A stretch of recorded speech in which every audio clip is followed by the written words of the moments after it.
La Sociedad Dominica de Medios de Comunicación, Sodomco, presenta A Pensar Más con Rosa María Palacios.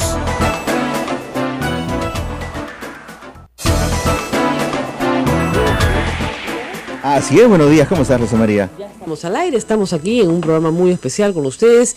Hoy día es martes 3 de octubre, Día de la Revolución Peruana. Qué horror. Felizmente ya no es el Día de la Revolución Peruana y felizmente los jóvenes ya no se acuerdan qué cosa es eso. Cuéntanos, por favor, ¿de qué se trata? Tú sí te acuerdas. No, sí, pues, pero hay muchos que no saben. A ver, en 1968 el general Juan Velasco Alvarado dio un golpe de Estado, el penúltimo golpe de Estado, hubieron dos más, pero militar, ¿no es cierto? Después lo dio Morales Bermúdez al propio Velasco. El 3 de octubre, y se llamó Día de la Revolución Peruana. Y se celebraba todavía. Y el 9 de octubre, 6 días después, Día de la Dignidad Nacional, porque se entró con tanques al campo de Talara, de petróleo, digamos, a hacer una especie de toma simbólica, ¿no? Y se decía que el petróleo era para los peruanos, ¿no? No le contaron a nadie que por lo bajo le han pagado todo a los gringos hasta el último centavo, ¿ya? En un cheque que hubo un acuerdo, etcétera, porque, como tú comprenderás, no se expropia a los gringos sin que les pagues la cuenta. En cambio, los peruanos sí no se pueden expropiar, no pasa nada y no te pagan la cuenta nunca, ¿no? Pero eso fue lo que pasó, imagínate, en 1968. El próximo año son 40 años de ese proceso histórico que cambió muchísimo el Perú, por cierto, que cambió muchísimo para el Perú. Para mal en la parte económica, probablemente para bien en la parte social tal vez, pero en la parte económica fue un desastre. Y 10 años después, te diría que en el año 78, Morales Bermúdez ya emprendía en retirada la salida del Estado en el 80 con una asamblea constituyente porque la crisis económica no tenía cuándo acabar. Entonces fue parte de un proceso bien complejo que luego, por supuesto, da inicio a Sendero Luminoso, ¿no? Entre otras cosas, en los años 80. Entonces salimos de una dictadura militar para entrar a un conflicto armado interno, y luego del conflicto armado interno regresamos a la democracia. Cuando pensamos que las cosas iban a mejorar para nuestro país, comenzaron a mejorar en lo económico, pero en lo político no del todo. Ciertamente no se construyó las instituciones que tenían que construir. Tenemos Poder Judicial, esta Fiscalía. Digo esta con un poco de, así, peyorativamente, porque claro, me uno al sentir de el, qué sé yo, 80% de la población que ha dicho en la última encuesta de Proética que son las instituciones de las cuales más desconfía, ¿no es cierto? Y lamentablemente, ¿saben qué es lo que pasa con las decisiones del Estado? De lo que vamos a hablar hoy día, es de su falta de predictibilidad. Cuando tú sabes lo que va a pasar, estás en una sociedad organizada. Entonces tú sabes que en la mañana te paras y por esa esquina pasa el bus, te recoge, te lleva a tu casa, o te lleva a tu colegio, o te lleva a tu centro de trabajo. A las 9:14 en punto se materializa el bus, ¿no es cierto? O el tren, o lo que fuera, ¿no es cierto? Y siempre se para en el mismo paradero. Y si cambian de paradero te avisa, ¿no es cierto? Y si cambia de horario te avisa. Eso pasa pues en la sociedad civilizada. Exactamente. Si tú infringes la ley, vas preso, ¿no es cierto? Si tú cometes una falta, pagas una multa. Si no pagas la multa, te quitan el vehículo. O sea, todo es predecible. Acá no matas a nadie, pero vas preso. No sabes por qué. Pero de repente matas a alguien y estás en tu casa bien tranquilo y tampoco sabes por qué. Acá no importa. Atropellas a alguien, lo abandonas, te das a la fuga y luego sales libre. Claro, y sales libre, normal. No es, o sea, cuando la justicia, siempre le explico a la gente, cuando la justicia no es predecible, no es justicia. La palabra justicia quiere decir darle a cada quien lo que merece. Darle a cada quien según sus merecimientos. Si yo me he portado bien, pues mereceré un premio. Si yo me he portado mal, mereceré un castigo. Acá lo que tenemos es una justicia arbitraria, que es una contradicción de términos, un oxímoron, si quieren. ¿Ya? ¿Cómo dar una justicia arbitraria? Pues, o sea, es darle a cada quien lo que merece. Yo no le puedo dar al delincuente un premio, ¿no es cierto? Y al que se portó bien un castigo. No entiendo nada. Estoy confundida. Bueno, este Poder Judicial pues confunde y solamente a punta de perseverancia, en fin, se puede salir adelante. Pero quería, antes de empezar nuestro programa de hoy, hacer un pequeño comentario sobre lo que ha pasado ayer en los Estados Unidos, en Las Vegas, porque ha sido un ataque tan violento de los tantos que hemos visto en los Estados Unidos. Y leí un comentario en la revista New Yorker que creo que es bien pertinente para lo que está pasando en estos días, ¿no? Una chica joven preguntaba, ¿ha sido un musulmán o otro tipo? Otro de nuestros tipos, ¿no? Just another guy, como dicen en inglés. o un tipo cualquiera, ¿no? Entonces le dicen, no, pues ha sido un tipo cualquiera. Entonces, ¿qué pasa? Si es un musulmán, entonces hay que poner restricciones a las visas, no se puede entrar, más prohibición en la entrada de los musulmanes, bombardeamos un país, eliminamos un aeropuerto, lo que fuera, ¿no? Bombardeamos gente, lo que haya que hacer. Pero si no es otro tipo cualquiera, entonces hay que enviar nuestras condolencias, hay que rezar por los muertos y no hay que hacer absolutamente nada más. Y eso es un problema de política pública mal diseñada. ¿Por qué hay tantas masacres en Estados Unidos? Hace muchos años, y esto es muy controversial, ¿no es cierto? Porque Bowling for Columbine es un especial que hizo Michael Moore, un documentalista muy contradictorio en muchas cosas, en la parte económica yo no le creo mucho, pero esto fue muy, muy interesante porque probaba que en Canadá, donde tienen la misma libertad para portar armas, etcétera, no tienen ni remotamente el número de muertos, ni de armas, ni de tragedias que sí tienen en los Estados Unidos. Aún proporcionalmente, siendo mucho menor población. ¿Qué pasa en los Estados Unidos? Y bueno, una de las cosas que pasan, creo que ha sido graficada en este acto espantoso, en esta masacre sin nombre que hemos visto. Yo después del programa recién pude ver algunos de los videos, y basta con oír el sonido de lo que está pasando para entender. El sujeto que se sube al piso 32 no se sube, está en un cuarto de hotel. Un hombre rico, sin ningún problema económico, 64 años, amante de las armas, tenía permisos de caza con Z por si acaso, ¿no es cierto? Para cazar, y tenía una colección en su casa con ese impresionante de armas, le ha encontrado una munición impresionante. Le encantaba apostar, tenía 2 pequeñas avionetas, o sea, no tenía ningún problema económico. Se va a Las Vegas, hacía 3 días, y tenía 20 rifles dentro del cuarto, que nadie vio, no me preguntes cómo alguien que hace el cuarto no ve 20 rifles, pero en fin. Y rompió la ventana del piso 32 y comenzó a disparar con armas automáticas. Por eso es que se escucha ta ta ta ta ta ta ta ta ta ta ta ta ta ta ta ta ta, no para. ¿Ok? Si tú tienes un arma que tienes que recargar, ¿no es cierto? No vas a matar a 58 personas, pues. Y hay más de 200 heridos, con lo que la palabra herido... 500. Perdón, más de 500 heridos con la palabra herido quiere decir, porque tienes heridos gravísimos, que pueden morir en los próximos días o pueden quedar discapacitados de por vida, ¿no? Es una palabra muy amplia para el espectro, digamos, del daño causado. Además, disparas a una masa de gente donde no tienes que ni siquiera apuntar, porque es taca, taca, taca, taca, taca, taca. Yo les cuento una experiencia. Yo estudié en la Universidad de Austin, en Texas, donde hubo una de las peores masacres universitarias, pero el francotirador, que era Marine, además tenía una puntería espectacular, se subió a la torre de la universidad tenía una torre muy bonita con un reloj arriba, se subió a la torre y desde la torre comenzó a disparar, pero tenía que recargar, ¿te das cuenta? Durante media hora, pues mató a 12 entre estudiantes, profesores, 12 o 13 me parece, y era la masacre más grande, pero tenía que recargar, y además hasta que subió la policía, lo atrapó, en fin, todo lo que sucedió, demoró, ¿ok? Pero a lo que voy es a lo siguiente: ¿qué haces con un sujeto que tiene una ametralladora? Y la pregunta es, ¿por qué un ciudadano cualquiera puede tener una ametralladora? ¿Y saben por qué? Porque en segunda enmienda de los Estados Unidos dice que tienes el derecho a portar armas, lo cual efectivamente en 1789 más o menos, cuando se hace el Bill of Rights, ¿ya?, era lógico que en un mundo rural la gente tuviera armas, primero para defenderse, ¿no es cierto?, de lo que podía ser la invasión de un enemigo exterior, que eran los ingleses, y en segundo lugar para cazar y poder comer. Entonces no querían que el Estado te quite ese derecho para formar, ¿no es cierto?, parte de un ejército nacional cuando tú tenías derecho a defenderte. El derecho a la legítima defensa, por supuesto que yo lo defiendo, y la gente tiene derecho a tener un arma, digamos, de corto alcance para defensa personal. Ya, yo no la tengo y espero que la mayoría de la gente que conozco no la tenga, pero si vas a tenerla, yo lo entiendo y me parece legítimo.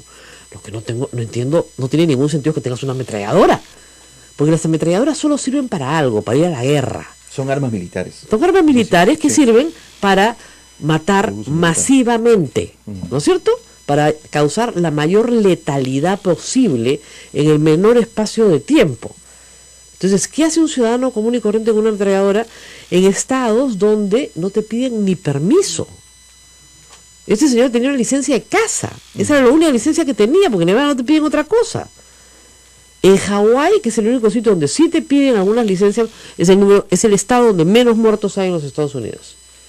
Y cada vez que han tratado de pasar una norma en el Congreso de los Estados Unidos para evitar que las armas, digamos, de asalto, de destrucción, de guerra, lleguen a manos de particulares, los republicanos se han opuesto. ¿Pero por qué? Y les explico, porque no hay ninguna razón racional. No hay ninguna razón. Ustedes dicen, bueno, la legítima defensa. No. No hay ninguna razón racional. ¿Saben por qué? Porque este es un negocio que mueve 15 mil millones de dólares. Lo ha denunciado el Papa Francisco en más de una ocasión. Así es, 15 mil millones de dólares. Entonces, que claro, en un negocio que la National Rifle Association, que es la Asociación Nacional del Rifle, si quieres, en Estados Unidos, uno de los lobbies más poderosos de Washington, tiene comprados a todos los republicanos. No porque estén promoviendo el derecho a portar armas que establece la Constitución de los Estados Unidos, porque ese es un derecho confinado a derechos fundamentales, el derecho a la legítima defensa. No, porque están defendiendo un negocio multimillonario. Ese es todo el problema. Y no porque estén defendiendo el deporte, acá nosotros nuestras medallas de oro, nuestras medallas de plata, es olímpicas, son tiro, es un deporte, o no porque estén promoviendo la caza, tampoco, no. En el Perú está prohibido que las personas tengan armas de guerra, prohibido. Por eso es que Sendero le robaba las AKM, ¿no es cierto?, a la Policía Nacional, al Ejército sobre todo, porque no tenían otra forma de proveerse. Una de las cosas más valiosas para las cuales eran para robarse las AKM. Pero el problema ahí central es que en Estados Unidos son de libre disponibilidad. En algunos estados no te piden informe psiquiátrico, en algunos estados te piden esperar 3 días, claro, para que no te voy a matar a mi mujer, ¿no? Deme un arma, ¿no? Entonces ya espérese 3 días, cálmese, ¿no? Cálmese, por favor, señor, regrese en 3 días, ¿ya? Pero en otros no hay periodo de espera, o sea, depende del estado. Entonces, cuando han querido hacer una ley federal, les han dicho que no. Entonces, si es un musulmán, bombardean un país, pero si es en casa, vamos a rezar. Y miren, Diosito que nos está escuchando puede hacer mucho por las familias y sus víctimas, pero el Estado tiene que establecer políticas públicas, y en los Estados Unidos ir hoy a un espacio público es muy peligroso. No porque hay un acto de terrorismo, si bueno, pues tienes un loco americano que decide matar a todos los presentes. Pero eso es sembrar el terror también, pues. Claro, pero de otra manera. Claro, ¿Por qué? de hecho, pues ¿sabes lo que hacen? con otros objetivos. No, hacen que la gente compre más armas. Se arme más, porque además los medios de comunicación americanos, tú no sé si has visto un noticiero en alguna ciudad grande, ya vamos a la pausa, hacen que simple y llanamente la gente enloquezca, ¿no es cierto?, de miedo. Hay tanto crimen, entonces me tengo que comprar un arma, acá saltan todo el día, me tengo que comprar un arma, entonces eso enriquece el negocio, enriquece el negocio. Wow. Es terrible. Qué diabólico son esos. Es completamente diabólico. Tenemos que hacer una pausa porque regresamos con 3 personas muy importantes para este programa y para la vida nacional. Pocas veces juntas, pero esta vez las he juntado, 3 mujeres que son víctimas de la violencia del Grupo Colina. Y quiero hablar con ellas porque se ha discutido mucho en estos días de un indulto para Alberto Fujimori, pero nadie ha hablado con ellas. Y se tiene que hablar con las víctimas. Está con nosotros Raida Cóndor, está con nosotros Gisela Ortiz y está con nosotros Flor Wilca. Vamos a la pausa y regresamos. Esto es A Pensar Más con Rosa María Palacios. Volvemos.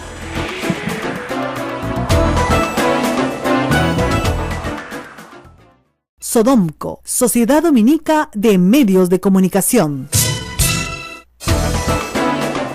Es la Sociedad Dominica de Medios de Comunicación, integrada por Radio Santa Rosa en Lima, Radio Santo Domingo RSD Chimbote, Radio San Martín Arequipa, Radio Veritas RTV Cusco, Radio Cepagua Cayali, Radio Quillabamba La Convención y Radio Madre de Dios en Puerto Maldonado. Una gran red a disposición de todos ustedes.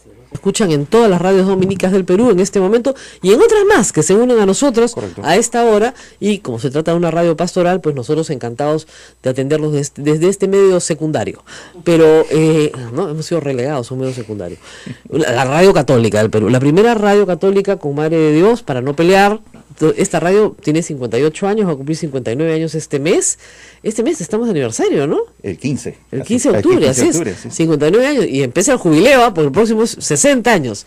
Y este es una radio pues, con 60 años de transmisión continua, así que no se pasen. Tampoco, como dicen, tampoco. Muy bien. Estamos con Raida Cóndor, como ustedes saben, ella es mamá de Armando Amaro Cóndor, y con Gisela Ortiz, hermana de Luis Enrique Ortiz Perea, ambas familiares de las víctimas de la Cantuta, los muchachos que salieron de la Cantuta y nunca más regresaron hace tanto tiempo ya.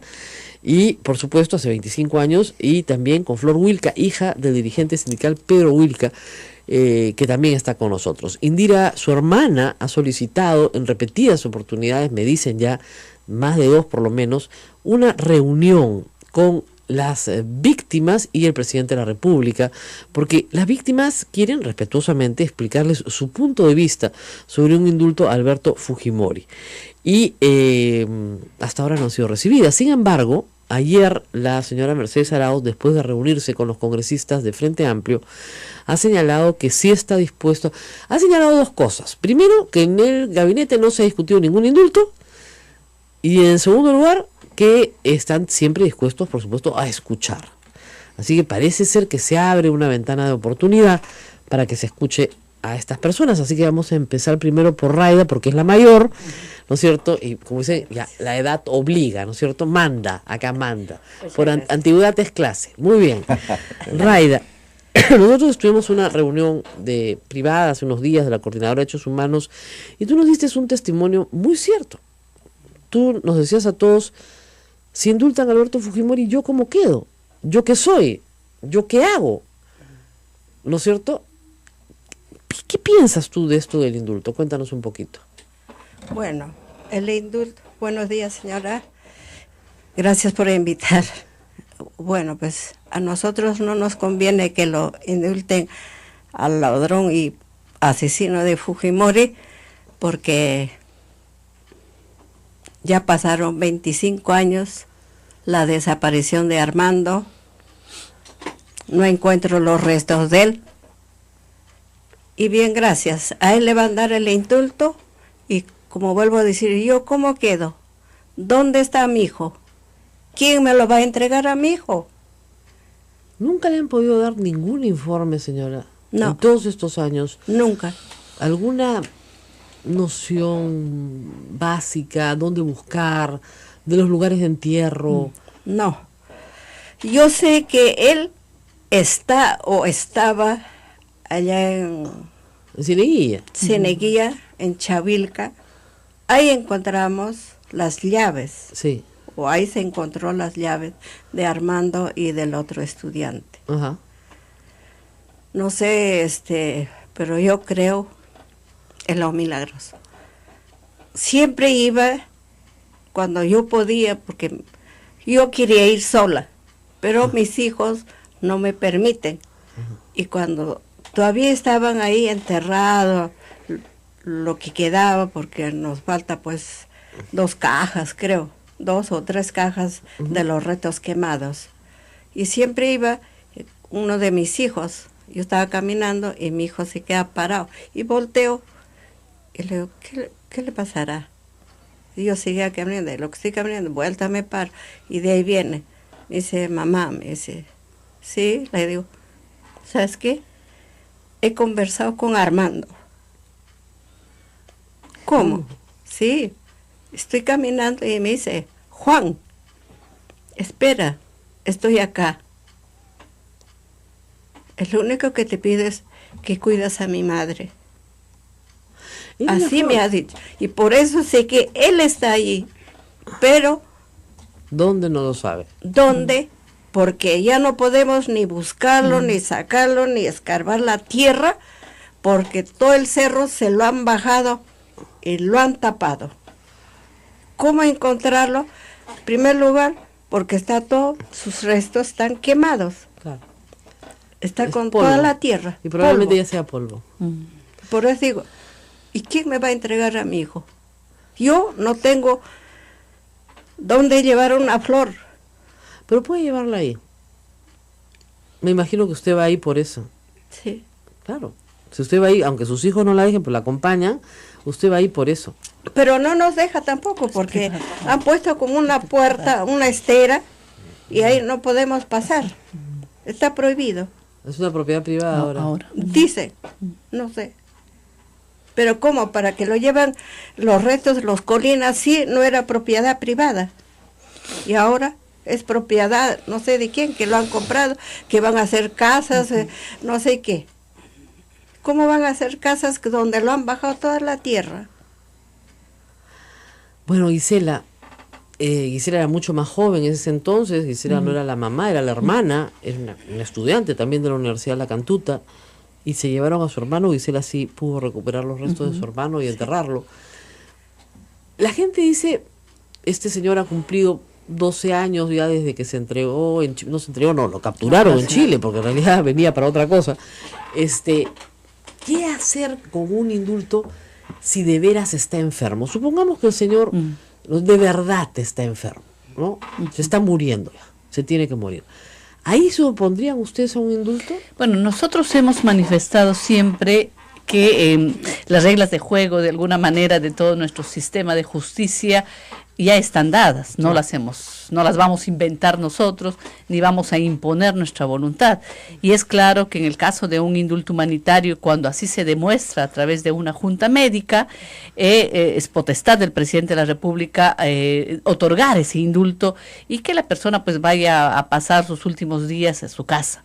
El gran problema aquí es que esta figura del indulto humanitario ha sido manoseada en los últimos años por el gobierno de Alan García, no sé si de Alejandro Toledo también, pero con personajes que han estado sentenciados principalmente por corrupción y que se acogieron o les dieron este indulto humanitario y que siguen vivos hasta ahora. Sí. Y que lamentablemente nos hace desconfiar de esa gravedad, de esa supuesta gravedad que aducen para irse a su casa.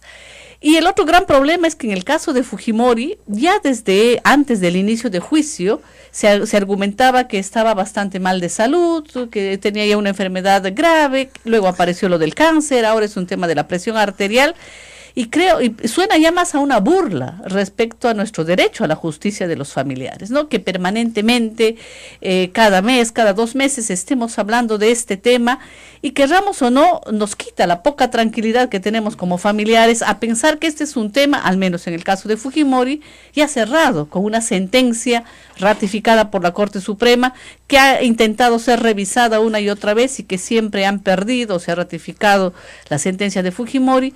Y nos vuelve a nosotros a esa preocupación de estar vigilantes para que Fujimori, como el principal responsable de la desaparición y muerte de nuestros familiares, cumpla una condena. Ese es nuestro temor. Si nosotros tuviéramos esa garantía que el Estado, en este caso el gobierno de PPK, va a defender el derecho de los familiares a que se haga justicia, pues estaríamos tranquilos pensando que ellos realmente van a actuar con conciencia, con responsabilidad, y el informe de los médicos respecto a la gravedad de Fujimori realmente lo vamos a creer y lo vamos a aceptar.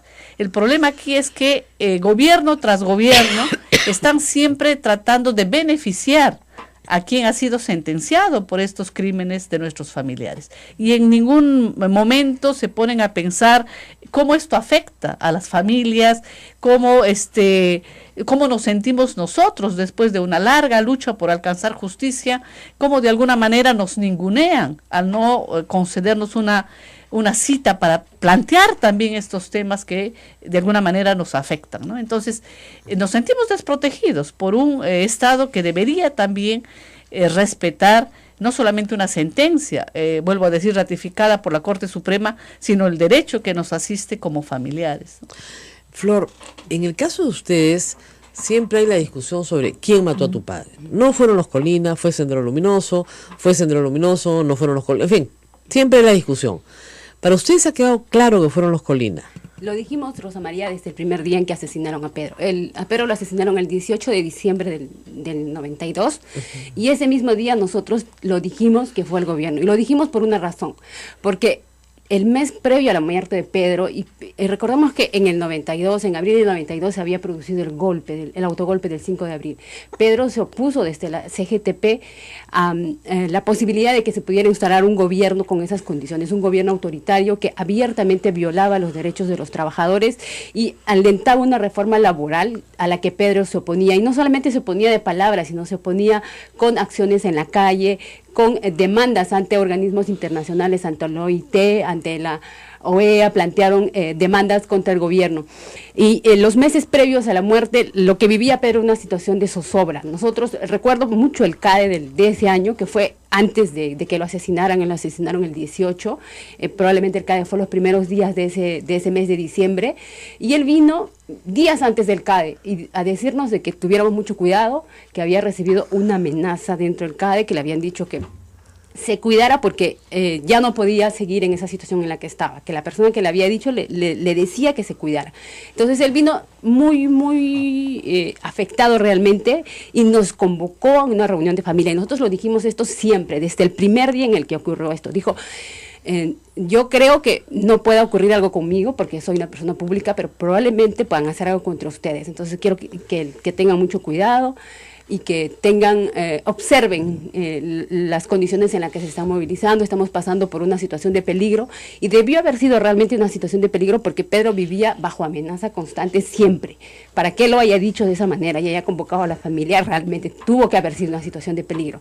Y esta situación de peligro además venía antecedida de intervenciones a su teléfono, de intervenciones en las reuniones que convocaba, porque había convocado antes de ser asesinado una movilización que significó además la reacción de muchas personas, de muchas organizaciones sindicales a este llamado para oponerse democráticamente al gobierno de Fujimori, a oponerse al autogolpe del 5 de abril. Se estaban organizando, se estaban convocando, se logró en ese momento juntar a todas las centrales sindicales, que es algo bastante difícil, ¿no es cierto? Todas las centrales sindicales habían logrado conformar una coordinadora de centrales sindicales que había decidido desde esta organización única impulsar una oposición democrática a este proceso de reformas laborales. Esa fue la razón por la que asesinaron a Pedro. Y un cada anterior a ese, recordamos el discurso de Fujimori cuando dijo: aquí ya no mandan más las cabezas de la CGTP, ni las cúpulas de la CGTP, ni las cúpulas de los partidos políticos. Esas eran amenazas abiertas contra él.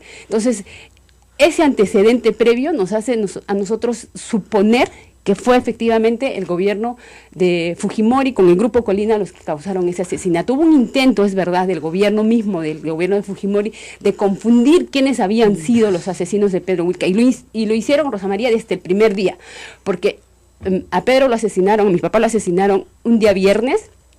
Nosotros enterramos a mi papá el día domingo, y el día lunes nosotros de voluntad propia fuimos a la DINCOTE a que pudieran esclarecer algo. Cuando nosotros llegamos ya todo estaba esclarecido.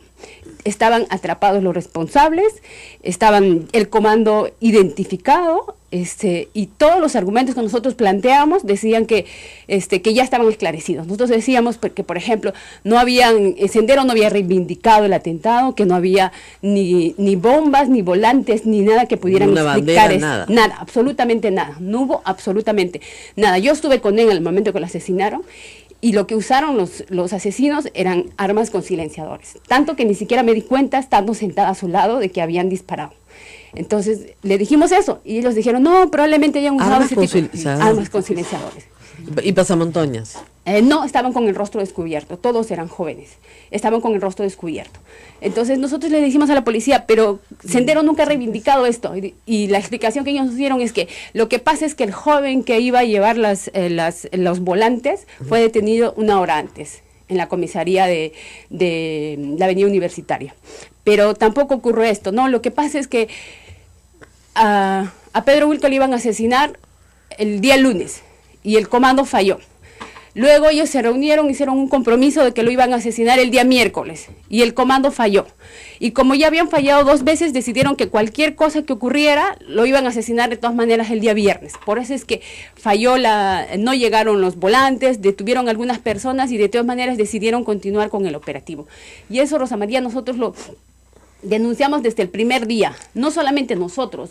Recuerdo que en ese momento, por ejemplo, Alan García nos mandó un fax identificando efectivamente como los responsables al gobierno. Marta Chávez está mandando tweets desde ayer o anteayer diciendo que hay una reivindicación en el diario sobrevive el Ejército Popular de Liberación y el asesinato de Pedro Dulca. Así es, Rosa María. Marta Chávez, me parece lamentable realmente la conducta que esta señora tiene, porque cuando ella encuentra justicia, cuando el Congreso o el Poder Judicial dice que efectivamente debió haber continuado con sus labores parlamentarias y establece una reparación para que el Congreso le entregue a ella, eso sí es justicia, ¿no es cierto? Eso no se debe revisar. Eso sí es, solo es ella la única que debe tener justicia en este país. Y no es así, Rosa María, en el caso de Pedro, nosotros tenemos, después de haber logrado, intentado por varios medios aquí en el Perú alcanzar una justicia, el caso fue a la Corte Interamericana de Derechos Humanos y el gobierno ha aceptado su responsabilidad en este caso. Ha habido una investigación en el Congreso de la República, Rosa María, que también ha concluido en que los autores de este caso han sido los miembros del Grupo Colina. ¿Y fueron juzgados? No, Rosa María, el caso todavía está en investigación, estamos a la espera de que se pueda abrir va a iniciarse el juicio oral recientemente, probablemente se inicie antes de fin de año, son 25 años de la muerte de Pedro.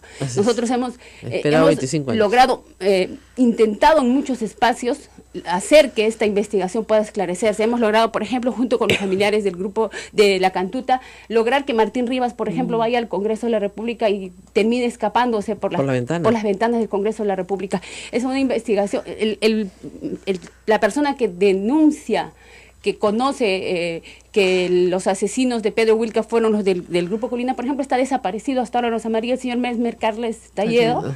Él ha denunciado eso, después de la denuncia que hizo, desapareció, salió libre de la cárcel y desapareció, ahora está no habido. Desaparecido. Y ese era miembro del Grupo Colina. Y ese era miembro del Grupo Colina y ese era denunciante de este tipo de casos, ¿no es cierto? Entonces, hay mucha responsabilidad en todo este tiempo, Rosa María, intentos del gobierno fujimorista de querer ocultar este tipo de cosas y menos de querer enfrentar un proceso de esta naturaleza. Por eso nosotros creemos que este proceso no es de indulto a Alberto Fujimori, no es un proceso humanitario, no hay razones humanitarias para pedir este indulto. Lo que hay aquí es una presión política de parte Nos tenemos que ir a una falsa pausa, Indira, pero ¿cómo le contestas al diario Marca o al diario Marca, el diario fue nada más en ese momento, que decía que ellos sí lo habían matado? Lo que apareció, Rosa María, fue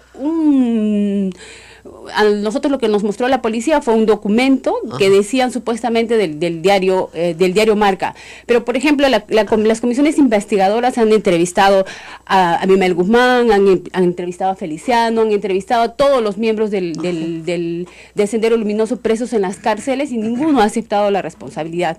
Nosotros creemos... Talledo, que si era de Colina, sí acepta.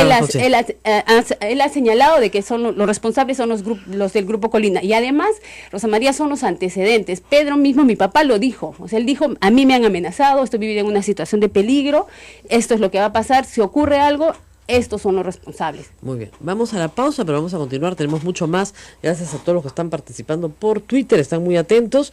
Vamos a la pausa y regresamos con las familiares de las víctimas del Grupo Colina, que son la razón por la cual Alberto Fujimori tiene que purgar 25 años de cárcel. Vamos a la pausa y volvemos.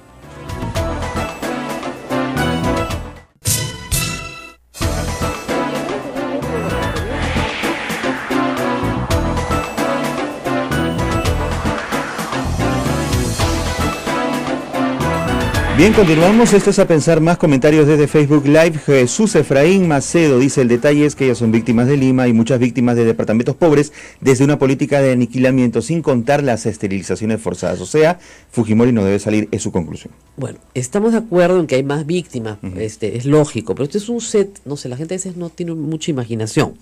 Este es un set de radio donde tenemos pocas sillas, entonces podemos invitar a 3 personas y hemos escogido a las 3 personas que nos son más cercanas, pero evidentemente hay muchísimas víctimas, más que víctimas, familiares de víctimas, porque estas personas han sido asesinadas, ¿no es cierto?, que están por todo el Perú, sobre todo en Ayacucho, donde más víctimas hay, por cierto, en todos los reportes estadísticas, víctimas de ambos lados, pero Aymar Guzmán está preso y no va a salir hasta después de muerto, porque tiene que ganar, en la práctica le dieron 35 años revisables, o sea que no va a salir nunca, y es un hombre muy anciano ya, y sus huestes también, todos son bastante ancianos, pero no va a salir. O sea que por el lado de las víctimas de Sendero estamos tranquilos porque los Polay tiene cadena perpetua también en MRTA, la cúpula, digamos, está adentro.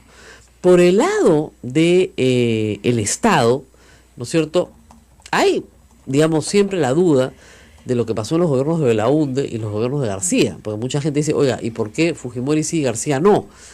Fernando Belaúnde está fallecido y Alan García siempre se ha librado, por supuesto, de muchas cosas por las que tendría que responder y sería largo decirlo. Pero en el caso concreto de Alberto Fujimori, con el mismo testimonio de Martín Rivas, que es un testimonio letal en el proceso, y es el testimonio que lo hunde, se establece que se crea un grupo no paramilitar como creíamos todos, eso fue bien importante en el juicio, sino un grupo militar, que era parte de la estructura de las Fuerzas Armadas, con entrenamiento, con vehículos, con medios, con armas, con munición, con lugares de entierro, con todo, explosivos, en fin, para ejecutar personas señaladas por ellos mismos, o sea, eran fiscales, jueces y verdugos. Y este grupo era de pleno conocimiento de Alberto Fujimori, porque Martín Rivas se lo da a conocer en una entrevista que Humberto Jara, el periodista Humberto Jara, graba. Y al grabarla, aun cuando Martín Rivas la haya negado después, se convierte en documento. Y al convertirse en documento es parte de la probanza que determina que Alberto Fujimori efectivamente se reúne en Palacio de Gobierno con Santiago Martín Rivas y no solamente discuten estrategias, sino posteriormente Alberto Fujimori asciende a este destacamento y los premia por sus trabajos. Así. Además, imagínense sus trabajos. Entonces, sobre todo en la Universidad del Centro, después del trabajo en la Universidad del Centro, que fue, ahí tienen, por ejemplo, otro conjunto de víctimas, ¿no es cierto?, cuyo caso ni siquiera ha sido examinado a cabalidad. Santa se está empezando a ver ahora. Es decir, el Grupo Colina no solamente asesinó a Pedro Huilteca, la masacre de Barrios Altos, la matanza de los jóvenes de la Cantuta y su profesor, tuvieron otros operativos. Por supuesto, era un grupo operativo, salía a matar y tenían esta estrategia. Es decir, luego de que gracias al GEIN cae a Abimael Guzmán, efectivamente el Grupo de Colina se desactiva y pasa a la clandestinidad y luego a un proceso penal, pero dentro del fuero militar, donde finalmente sacan una ley de amnistía en el 95 y todos nos vamos contentos a nuestra clase.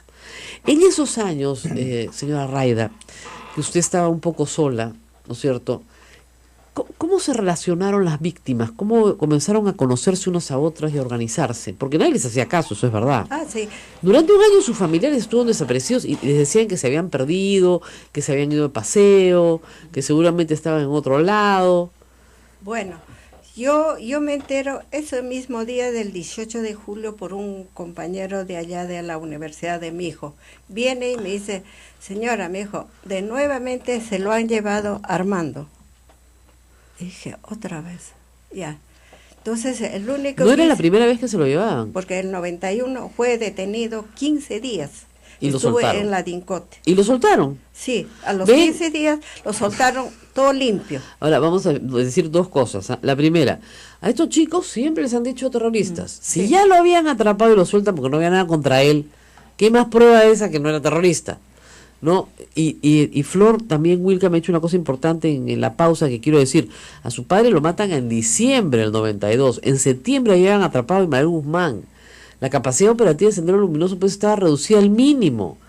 ¿Cómo iban a matar a su papá de Sendero Luminoso? Es un argumento contundente que uno lo había tomado en cuenta y que me parece muy importante resaltar. Y dos, que esa portada que muestra, y ese artículo que muestra Marta Chávez, es un artículo que les mostraron posteriormente a ellas también en la DINCOTE, pero que ese número de ese ejemplar del diario no existe en la colección del diario, por ninguna parte, y que puede ser perfectamente armado en el CIN. O sea, porque no han encontrado el original de ese artículo en ninguna hemeroteca, en ninguna parte. Ni siquiera en la del propio director del diario que tiene todos sus números colgados. Muy bien. Entonces, bueno, ustedes, señora... Lo detienen porque Fujimori fue en mes de mayo a la universidad. Ajá. Y los estudiantes supusieron que entre. Entonces ahí fue la amenaza y ese día Armando estaba en mi casa. Estaba en mi casa porque el día domingo, como él es zampoñero, estuvo tomando y no fue. Entonces mamá me dijo, no voy a ir, ¿Se quedó? me duele la cabeza. Entonces, cuando había mi hijo, inmediatamente agarré mis documentos, me fui a la DINCOTI. Para eso yo no conocía qué era DINCOTI, qué era la comisaría, porque nunca he pisado una comisaría, ningún sitio. Mis hijos y mi mundo era eso, mis hijos, mi trabajo. Usted era una ama de casa, en realidad. Sí, entonces salió de la DINCOTI y ahí fue, después ya cuando nuevamente lo detienen, y dije, no, yo le voy a encontrar en la DINCOTI, ahí debe estar. Voy a ir, claro. Nunca más. Y yo, pasó eso sábado, y el día domingo no podía hacer nada. El día lunes me levanté a las 6 de la mañana, nuevamente me fui a la universidad. Y ahí me encontré con Gisela. Ahí le conocí a Gisela el 18, el 19, el 20 de julio. O sea, apenas pasaron los hechos, sí, se comenzaron a conocer los familiares. Con ella y con el papá de Dora Ollave. Claro, que también. Pedimos que nos den una movilidad, ropa para los chicos, porque a ellos se los llevaron prácticamente desnudos. Mi hijo se fue sin zapatos, sin los lentes. Mi desesperación mío era que él no veía sin los lentes. Claro. Y ahí estaban los lentes, todo lo que estaba ahí. Entonces, se opuso el teniente Medina, creo que dijo, ¿ustedes saben a dónde está? ¿A qué van a ir? Todas esas trabas nos decía. Entonces yo agarré, le dije, ¿qué? Le dije, usted tiene que dejarnos salir, porque no quería, nos tenía con su arma. Le digo, ya pues, diario salíamos a todo sitio. ¿Qué íbamos a encontrar? Si ellos ya estaban muertos esa misma madrugada. Pero fueron a la DINCOTI también igual, a todos. A la DINCOTI habremos ido un mes entero, entre julio y agosto. Bueno, en realidad los señores de la puerta, que era donde brindaban información, nos decían que ellos no habían realizado ningún operativo en la Cantuta. Entonces, y que inclusive si otra instancia policial, militar, hubiera realizado este operativo, los tenían que traer a la DINCOTI y había un cuaderno de registro. Y nos prestaban su cuaderno para revisar los nombres y nosotros íbamos todos los días otra vez a que nos prestaran el cuaderno a leer. Luego también hay que recordar que esos años había la leva, ¿no? Claro. Que era para el servicio militar obligatorio. Y hemos ido al cuartel El Rímac, que es el sitio donde centralizaban a todos los levados. Y lo mismo ahí, ¿no? A preguntar si como parte de algún operativo habían traído a jóvenes de la Cantuta, lo mismo, ¿no? Y al final nadie nos dio información. Comenzaron a ir al Congreso y algunos congresistas les dieron la razón, quisieron escucharlas. Y ahí fue donde comenzó a politizarse el caso, porque ahí les decían ustedes, pero si se habrán ido de viaje, no les han dicho dónde están. Mientras no hayan cadáveres no hay problema, porque en realidad están desaparecidos. Bueno, hay que recordar que el año 92, tras el autogolpe del 5 de abril, se cierra el Congreso, ¿no? Y que recién a partir de enero se empieza a funcionar este Congreso Constituyente Democrático, ¿no? Entonces, nosotros aprovechamos la conformación de este Congreso y a partir del mes de febrero empezamos a ir donde Fernando Olivera, que es la primera persona que contactamos a contarle un poco lo que había pasado. Y él, a través de un congresista del Frente Independiente Moralizador, que era parte de la Comisión de Derechos Humanos, planteamos el tema en la comisión para la conformación de una comisión investigadora, ¿no? Un poco por el escándalo, no digo porque no habían desaparecidos en nuestro país lamentablemente, sino porque de pronto en Lima desaparecen 10 personas y era algo escandaloso. Y es así como se forma esta comisión investigadora que estuvo integrada por 13 congresistas de oposición y 2 del fujimorismo. Y desde entonces ya los congresistas del fujimorismo sabían lo que había ocurrido. Yo recuerdo claramente que tuvimos reunión con uno de ellos, uno de los sótanos del Congreso, una de las oficinas bastante oscuras, y él nos decía pues de que ustedes saben que nuestros militares están tan bien preparados, en este momento pueden entrar y secuestrarnos a unos de nosotros y no pasa nada, ¿no? Entonces, si hacemos esto público, se desestabiliza el gobierno, la situación política, el terrorismo, etcétera, etcétera. Y era claro que él sabía lo que había pasado o hasta qué punto eran capaces, en este caso los miembros del Grupo Colina, de desaparecer personas, pero por un tema de conveniencia no había que hablar, ¿no? Y yo me acuerdo que él era evangélico, ¿no? Entonces yo le dije, bueno, usted es un hombre creyente, yo soy católica, y en todo caso hay que tener temor a Dios. Claro. Para no solamente esconder un crimen tan grave como este, sino también para esconder la verdad, ¿no? Entonces yo le dije, nosotros estamos claros qué es lo que aquí ha ocurrido y sabemos que la dictadura de Fujimori está comprometida con estos delitos. ¿Cuándo te diste cuenta que tu hermano no iba a volver? Para diciembre del 92. Yo empecé, es siempre un sentimiento encontrado, ¿no? Por un lado uno está buscando que aparezcan con vida, por supuesto, pero por otro lado te das cuenta que pasan los meses, pasa el tiempo y es imposible pensar que van a estar en algún lado. Nosotros asumimos que podían estar en alguna cárcel. Claro. Que tal vez los llevaron jueces sin rostro, los juzgaron y nunca nos enteramos. Y le pedimos a la Cruz Roja Internacional en julio del 92 nomás que cuando visitara las cárceles tomara en cuenta estas personas, ¿no? Estas 10 personas. Luego, pero 10 personas son muchas personas. Así es. Y luego también militares malintencionados que buscan provecho de esta situación empezaron a decir, lo hemos visto en Las Palmas y a pedirnos dinero. En una situación complicada económicamente para nosotros, que no teníamos a veces ni para el pasaje, con todo juntamos, ¿cierto? No recuerdo ahorita la cantidad, para darle a un oficial de Las Palmas, y nos dijo inclusive las características de Hugo Muñoz, que realmente nos hacía pensar que ahí podía estar. Y al final de cuentas, gente que se aprovechaba simplemente de una situación incierta, porque ninguna autoridad nos daba información. Entonces, conversando con los familiares, yo a veces al papá de Robert Teodoro, que ya falleció, yo le decía, pero como papá ustedes no sienten algo, no les avisa, no han soñado, porque ¿dónde pueden estar 10 personas? Lo que significa mantener a 10 personas, claro, además, darles de comer, cuidarlos. Un profesor, además así que es adulto. Y realmente la lógica nos hacía pensar pues que era imposible que estuvieran vivos. Empezaron a aparecer cadáveres en Huancayo. Claro. Hay que recordar que hay cerca de 150 víctimas de la Universidad del Centro, entre maestros, estudiantes y trabajadores. Eso es increíble porque, claro, recordamos con obviamente mucha pena lo que pasó en la Cantuta, pero en la Universidad del Centro fue impresionante la cantidad de gente asesinada. Muertos que aparecían dentro de la universidad, en las acequias. En el río, tirados al lado del río. Fueron 2 familiares hasta Huancayo fuimos tres. A verificar si alguno de esos cuerpos era de nuestros familiares. Y cuerpos mutilados, sin huellas digitales, cortados los dedos de las manos. Y nosotros, inclusive hubo el motín en el penal Castro. Fuimos a la morgue con Raida cuando esos cuerpos estaban hinchados a punto de reventar porque no había luz. A verificar, de repente alguno de ellos eran nuestros familiares. O sea, nosotros hemos caminado por todos lados buscando alguna respuesta que ninguna autoridad nos daba.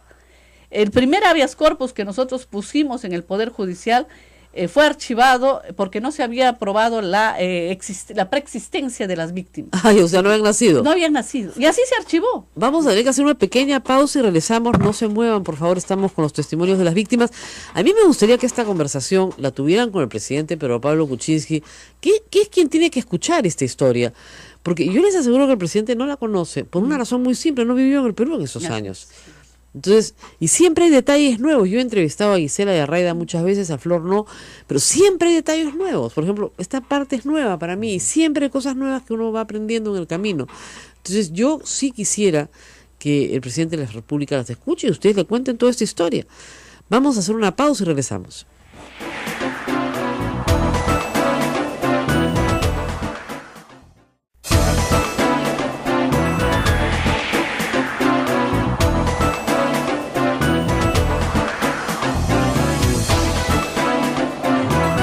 Amigos, continuamos. Esto es A Pensar Más. Estamos con Raida Cóndor, Gisela Ortiz y Flor Wilca. Rosa María Palacios las entrevista por el tema del caso Cantuta. Nos quedan pocos minutos de programa. Si tuvieran que resumir en una frase lo que quieren decirle al presidente, con todo respeto, pues el presidente de la República, ¿no?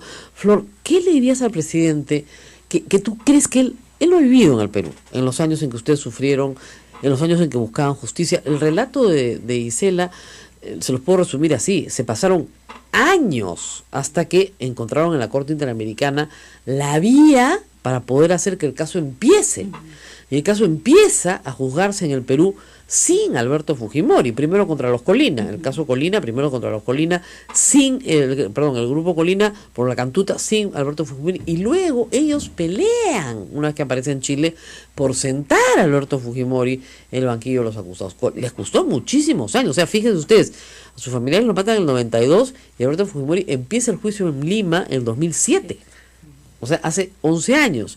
Entonces, hace 10 años empieza el juicio en Lima. Entonces, pónganse a pensar lo que te ha demorado de los 25, te has pasado 15 buscando justicia, y en el caso de los Wilca, ni siquiera tienen juicio. Hasta ahora. Ni siquiera tienen juicio. ¿Qué le dirías al presidente Fujimori? Así, Rosa María, nosotros todavía ni siquiera se ha empezado el proceso. Varios de nuestros casos han sido archivados en el Poder Judicial, esa ha sido siempre una constante. Yo lo que le pido al presidente es que no se deje presionar. No hay razones humanitarias que faciliten esta salida del señor Fujimori. Él se encuentra cumpliendo su prisión como se debe, porque ha sido responsable, y hay que llamar a las cosas como se debe, responsable de asesinatos, secuestros y además actos de corrupción en el país. Y él está en condiciones en las que puede seguir cumpliendo su condena. Que el presidente sea consciente también y conozca este esfuerzo que han hecho los familiares por lograr conseguir este derecho, porque el derecho a la justicia es un derecho que nos asiste a nosotros y que nosotros lo hemos conseguido. El Estado no nos los ha dado. Y que ese es un derecho que debe respetar, que no se deje presionar. No hay razones humanitarias para este indulto. Lo que hay aquí es una presión política de una mayoría que no ha sabido comportarse democráticamente, que sepa que nosotros, que no solamente somos nosotros los familiares que estamos esperando justicia, sino que hay miles de personas que todavía no han podido recuperar a sus familiares, que siguen enterrados, que siguen con casos que ni siquiera se han iniciado, que no puede darle la espalda a estas personas que han, algunos logrado tener justicia hasta este momento y otros que todavía siguen esperando que se haga justicia. Señora Rayda, ¿qué diría usted al presidente? Bueno, le diré que usted es padre, usted tiene hijos. Tiene hijas, sí. Ese le preguntaría primero, y ahí pues le dará el corazón se le moverá, ojalá. Isela. Señor presidente, Pedro Pablo Kuczynski, usted va a tener que resolver este indulto en algún momento, sea en este año, en los años que vengan, y lo que nosotros le estamos exigiendo es que este indulto se resuelva con justicia. No solamente pensando, pobre el viejito, está sufriendo, está muy anciano, no solamente pensando en la relación amical que usted tiene con su hijo, no solamente pensando en la presión política que ejerce el fujimorismo, sino en el derecho que tenemos los familiares a que se haga justicia. Y que esa justicia que nos ha costado tantísimos años, esfuerzo, dedicación, parte de nuestra vida, y que ha sido confirmada por un órgano independiente de la Corte Suprema de nuestro país, sea respetado. Lo que nosotros queremos aquí es que aquellos políticos, aquellas autoridades que delinquen con actos de corrupción o de graves violaciones a los derechos humanos, entiendan la responsabilidad de sus crímenes y que esa sentencia, que es una sentencia justa, sea respetada. Nosotros le pedimos a usted que nos escuche, que nos entienda por qué nos oponemos a ese indulto que significa una burla, no solamente para esta lucha de los familiares, sino una burla a la memoria de nuestros seres queridos. Y ese día probablemente, si las reciben, como ha anunciado Mercedes Arauz, pues no serán 3 personas, ténganlo por seguro, son muchísimas más. Estamos hablando de padres, algunos ya fallecidos, madres, algunos ya fallecidos, muchos hermanos, hijos, nietos. Hay mucha gente vinculada a personas que han fallecido a manos de la violencia del Estado, que también existió y que no se puede negar. Entonces creo que para el presidente haberse deshecho lamentablemente de una buena ministra de Justicia como Marisol Perestello ha sido un error. Y yo sí puedo afirmar con conocimiento más o menos cabal que Marisol Perestello se negó enfáticamente a firmar cualquier indulto a Alberto Fujimori que no se ciñera estrictamente a la Constitución y a la ley. Porque ella es una persona que no solamente es política, es jurista, es abogada, es profesora de derechos humanos y sabía que no se debía hacer. Y se ha desgañitado explicándole a Fernando Zavala y al presidente de la República que no se debía hacer. Entonces, si hay alguien que le debemos que no se haya firmado hasta ahora, probablemente es a ella. Lamentablemente el presidente la sacó del gabinete y trajo un ministro que lo único que ha dicho es: a mí no me han presentado el expediente. Cosa que habla de un cierto, digamos, no sé, por lo menos barrera procesal, ¿no? Y lo cual es verdad, porque nadie ha presentado un expediente de una solicitud de indulto. El indulto no se ofrece, el indulto se demanda. No hay ofertas de indulto. El señor Miguel Facundo Chinguel está preso por andar ofertando indultos, ¿no es cierto? No se ofrecen los indultos, se demanda. La víctima, el reo en este caso, o sus familiares pueden solicitar. Ni los familiares ni el reo ha solicitado absolutamente nada. ¿Ya? El señor Fujimori, el presidente, siempre se equivoca, está monitoreado por médicos constantemente. Yo estoy seguro que tiene mejor atención médica que la señora Raida, bastante mejor. Le miden la presión 3 veces al día, ¿ya? Lo llevan cada vez que estornuda a un hospital. Tiene la mejor atención médica del Perú. No hay ningún cuidado inhumano, tiene una presión para él solito, ahora la comparte con Ollantumala. Bueno, también tenemos que ahorrar un poco los contribuyentes, y si tienen que ir otros presidentes tendrán que ir al mismo sitio.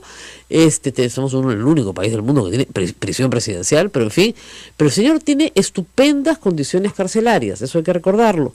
Y además el Perú tiene un reglamento. ¿No le gusta el reglamento? Primero cambien el reglamento, porque el decreto supremo que establece, que se modifica a raíz del caso Crucidad, establece requisitos y establece que para un indulto humanitario las condiciones carcelarias deben agravar la salud del Estado, la salud del reo. Y la verdad, yo no veo cómo las condiciones carcelarias puedan agravar la salud de nadie. De nadie. Yo no conozco a nadie que tenga enfermero a las 24 horas para él solo, en turnos. No conozco a nadie que tenga biohuerto para su sano esparcimiento, taller de pintura, auditorio para recibir a sus familiares, solo, ¿no? No hay más. Entonces, ahí sí hay que decir que creo que algunos consejeros del presidente no lo están aconsejando bien, le están haciendo creer además que políticamente esto va a ser beneficioso, cuando es todo lo contrario, porque la hija no quiere que salga libre, pues. Como les decía a los de Noa Keiko, a estos chicos que han trabajado tanto, Keiko va a marchar con ellos, con Noa Keiko, cuando salgan a marchar contra el indulto, ¿no? Ahora, unas palabras finales también. El 65% de las personas consultadas en una encuesta dicen que están a favor del indulto a Alberto Fujimori. Pero la pregunta no discrimina, y es una pregunta tramposa. Una cosa es que a ti te digan: ¿usted está de acuerdo con que un viejito moribundo se vaya a morir a su cama? Sí, por supuesto estoy de acuerdo. Tendría que ser un salvaje para no estar de acuerdo. Cosas, ¿usted está de acuerdo con una persona que goza de buena salud, natural, con los achaques naturales de la edad, etcétera, salga libre? No, pues la respuesta es otra, ¿no? Y esa variable no se discrimina en la pregunta. Habría que hacer la pregunta bien. Y eso creo que no se ha hecho a propósito. O sea que espero que la próxima vez que pregunten, discriminen bien entre los que digan si se está muriendo, sí, o los que digan de ninguna manera aunque se muera, y los que digan de todas maneras porque es inocente. ¿Ya? Esa es otra respuesta, ¿ok? Si se va a gobernar por encuesta, por lo menos hagan bien las encuestas y pregunten bien. Bueno, señoras, les agradezco muchísimo. Vamos a repetir este programa porque ha estado muy bueno, nos ha escrito muchísima gente, les agradecemos muchos. Y yo mañana tengo un programa especial con el relator de la libertad de expresión, y de ahí me voy a tomar 2 días de vacaciones. Les voy a explicar por qué. Porque Ismael quiere que me vaya. No. ¿Por qué? Porque aquí solo se va a hablar de fútbol. Abel, Ismael y Eduardo solo van a hablar de fútbol, nada más que de fútbol, porque si el Perú le gana a Argentina, yo simple y llanamente, ya, o sea, ustedes se podrán imaginar que es algo sobrando, pues acá, ¿para qué vengo? ¿Ya? ¿Para qué? O sea, ¿para qué? Ni disfrazada me van a hacer caso, ¿ya? Y yo regreso el lunes, ya cuando todos, si el Perú pierde, también, porque va a ser un lamento, va a ser una cosa, pero igual vamos a ir a Colombia, a Lima, perdón, viene Colombia, y sí, todavía tenemos un chance, y el repechaje con Nueva Zelanda, y temáticamente, y todas esas cosas que hablan ustedes, ¿ya? Y entonces, ¿yo qué hago acá? Salgo sobrando, de florero, me quedo acá. No, pues. No, nos van a matar en redes si sigues con esa versión. No. Yo solo les digo que mi profecía es: que es inversa, ¿no es cierto? Sí, claro. La profecía inversa es: el Perú va a perder, pero mal. 800 goles contra el Perú. Es la profecía inversa, que hasta ahora ha funcionado siempre. Cada vez que digo que el Perú pierde, gana. O sea que tengo que decir, a partir de ahora, siempre pierde. Muy bien. Y si la cosa sigue mal, bueno, el lunes hablaremos de fútbol, pues. Nos tenemos que despedir y nos vemos próximamente. Mañana conmigo de nuevo, van a escuchar una linda entrevista, y con Ismael, por supuesto. Gracias a todos, cuídense.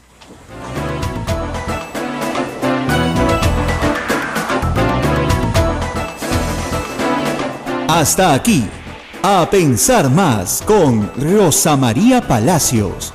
Este programa fue producido por la Sociedad Dominica de Medios de Comunicación, Sodomco. No nos quita la poca tranquilidad que tenemos como familiares a pensar que este es un tema, al menos en el caso de Fujimori, ya cerrado, con una sentencia ratificada por la Corte Suprema, que ha intentado ser revisada una y otra vez y que siempre han perdido. Se ha ratificado la sentencia de Fujimori y nos vuelve a nosotros a esa preocupación de estar vigilantes para que Fujimori, como el principal responsable de la desaparición y muerte de nuestros familiares, cumpla una condena. Ese es nuestro temor. Si nosotros tuviéramos esa garantía que el Estado, en este caso el gobierno de PPK, va a defender el derecho de los familiares a que se haga justicia, pues estaríamos tranquilos pensando que ellos realmente van a actuar con conciencia, con responsabilidad. Y el informe de los médicos respecto a la gravedad de Fujimori realmente lo vamos a creer y lo vamos a aceptar. El problema aquí es que gobierno tras gobierno están siempre tratando de beneficiar a quien ha sido sentenciado por estos crímenes de nuestros familiares. Y en ningún momento se ponen a pensar cómo esto afecta a las familias, cómo nos sentimos nosotros después de una larga lucha por alcanzar justicia, cómo de alguna manera nos ningunean al no concedernos una cita para plantear también estos temas que de alguna manera nos afectan, ¿no? Entonces, nos sentimos desprotegidos por un Estado que debería también respetar no solamente una sentencia, vuelvo a decir, ratificada por la Corte Suprema, sino el derecho que nos asiste como familiares, ¿no? Flor, en el caso de ustedes, siempre hay la discusión sobre quién mató a tu padre. No fueron los Colina, fue Sendero Luminoso, no fueron los Colina, en fin, siempre hay la discusión. Para ustedes ha quedado claro que fueron los Colina. Lo dijimos, Rosa María, desde el primer día en que asesinaron a Pedro. A Pedro lo asesinaron el 18 de diciembre del 92, y ese mismo día nosotros lo dijimos que fue el gobierno. Y lo dijimos por una razón, porque el mes previo a la muerte de Pedro, y recordamos que en el 92, en abril del 92, se había producido el autogolpe del 5 de abril. Pedro se opuso desde la CGTP a la posibilidad de que se pudiera instalar un gobierno con esas condiciones, un gobierno autoritario que abiertamente violaba los derechos de los trabajadores y alentaba una reforma laboral a la que Pedro se oponía. Y no solamente se oponía de palabras, sino se oponía con acciones en la calle, con demandas ante organismos internacionales, ante la OIT, ante la OEA, plantearon demandas contra el gobierno.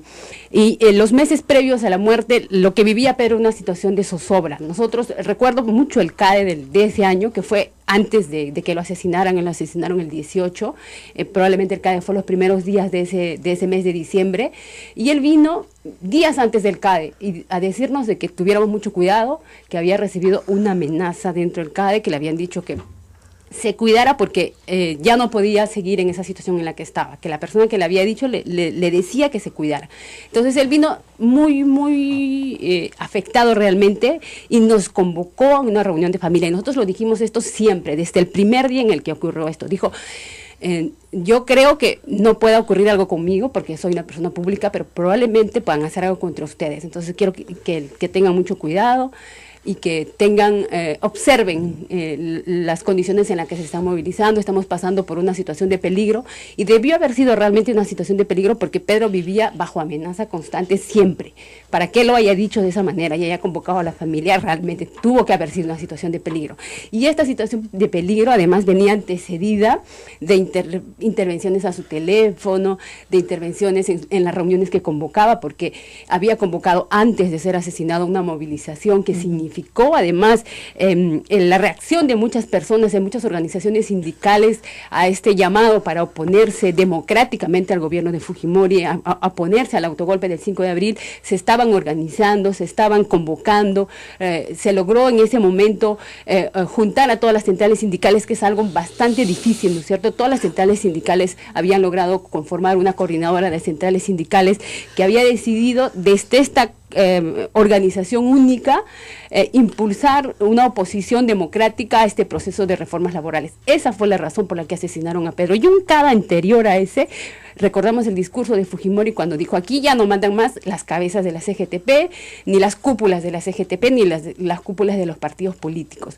Esas eran amenazas abiertas contra él. Entonces, ese antecedente previo nos hace a nosotros suponer que fue efectivamente el gobierno de Fujimori con el Grupo Colina los que causaron ese asesinato. Hubo un intento, es verdad, del gobierno mismo, del gobierno de Fujimori, de confundir quiénes habían sido los asesinos de Pedro Wilca, y lo hicieron, Rosa María, desde el primer día, porque a Pedro lo asesinaron, a mi papá lo asesinaron un día viernes. Nosotros enterramos a mi papá el día domingo, y el día lunes nosotros de voluntad propia fuimos a la DINCOTE a que pudieran esclarecer algo. Cuando nosotros llegamos ya todo estaba esclarecido.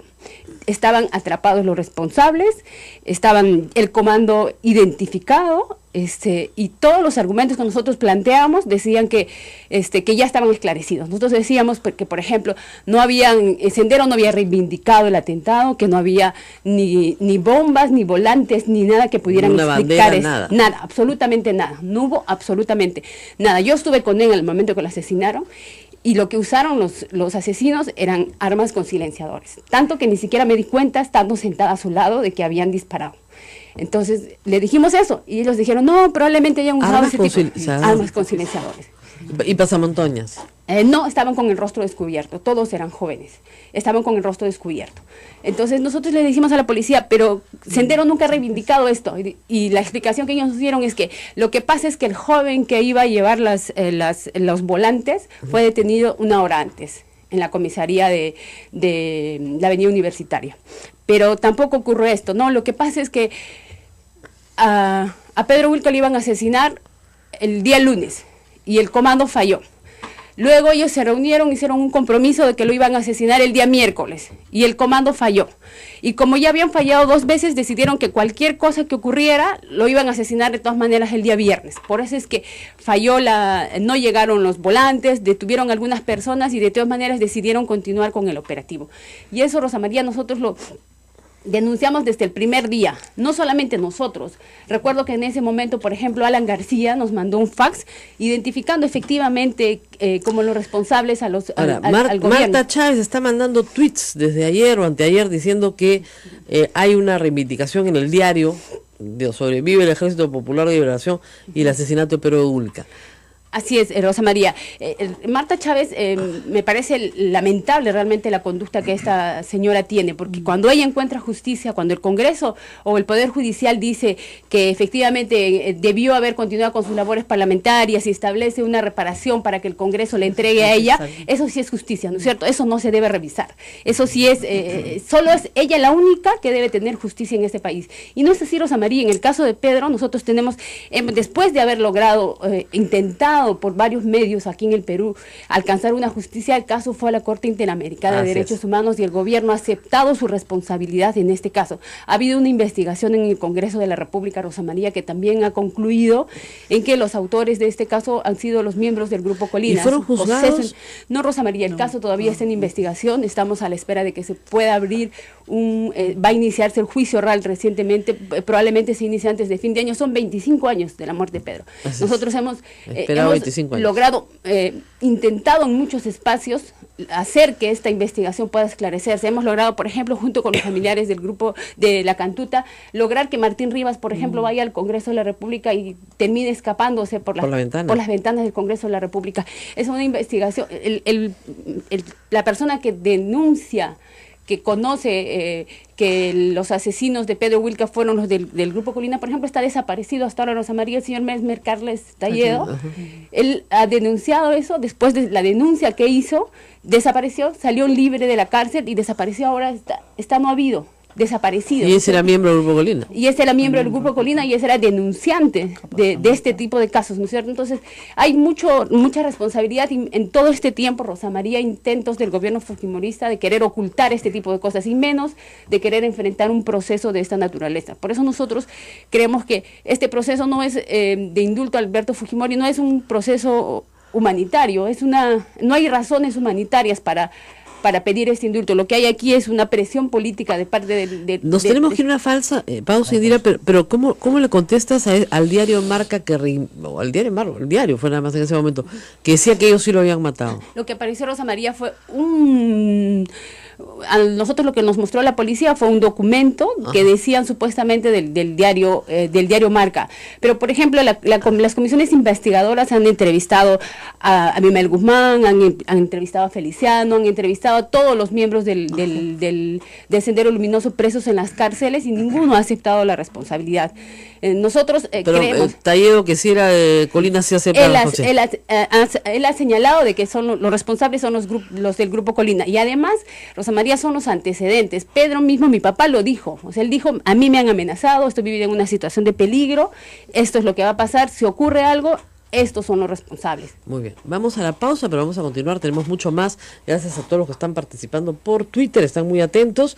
Vamos a la pausa y regresamos con las familiares de las víctimas del Grupo Colina, que son la razón por la cual Alberto Fujimori tiene que purgar 25 años de cárcel. Vamos a la pausa y volvemos.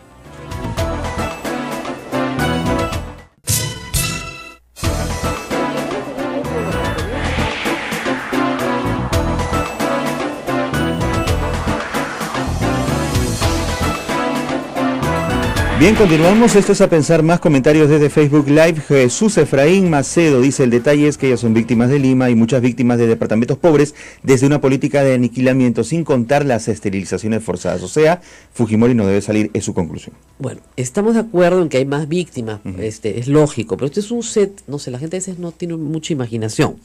Este es un set de radio donde tenemos pocas sillas, entonces podemos invitar a 3 personas y hemos escogido a las 3 personas que nos son más cercanas, pero evidentemente hay muchísimas víctimas, más que víctimas, familiares de víctimas, porque estas personas han sido asesinadas, ¿no es cierto?, que están por todo el Perú, sobre todo en Ayacucho, donde más víctimas hay, por cierto, en todos los reportes estadísticas, víctimas de ambos lados.